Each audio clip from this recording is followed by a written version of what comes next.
Hi friends, எல்லாருக்கும் வணக்கம். முயல்கள் பற்றிய ஒரு சிறு தகவல் இந்த வீடியோவில் பார்த்துடலாங்க. முயல்களை எப்படி ப்ரீடிங் விடணும் அப்படின்னு பார்த்தீங்கன்னா, பெண் முயல் 6 மாதம் ஆன பெண் முயலை எடுத்து ஆண் முயல் கூண்டுக்குள்ளே நம்ம விட்டு பார்க்கணும்.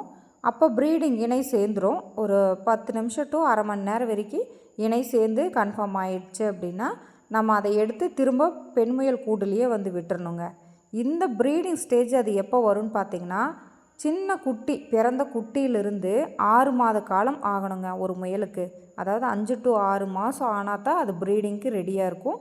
அதுக்கப்புறம் நம்ம ஆண் முயல் கூட இணை சேர்த்து நம்ம ப்ரீடிங் விடணுங்க. இப்படி தான் விடணும். அதுக்கப்புறம் அது குட்டி போட்டுருச்சு அப்படின்னா 1 மாதத்தில் குட்டி போட்டுரும். குட்டி போட்டுருச்சு அப்படின்னா அது தாய் முயல் ஆகிடும். அந்த தாய் முயலுங்கிறத முயல் பண்ணையாளர்கள் அதிகமாக சேல்ஸ் பண்ண மாட்டாங்க. அப்படியே ஸ்டாக் வச்சுக்குவாங்க. திரும்ப திரும்ப அதை குட்டிகளை உற்பத்தி பண்ணுறக்காக அந்த தாய் முயல் அப்படியே பத்திரமாக பாதுகாத்துட்டு வருவாங்க. ஒரு பண்ணை டெவலப் ஆகணும் அப்படின்னு பார்த்திங்கன்னா இந்த தாய் முயலோட கையில் தாங்க இருக்குது.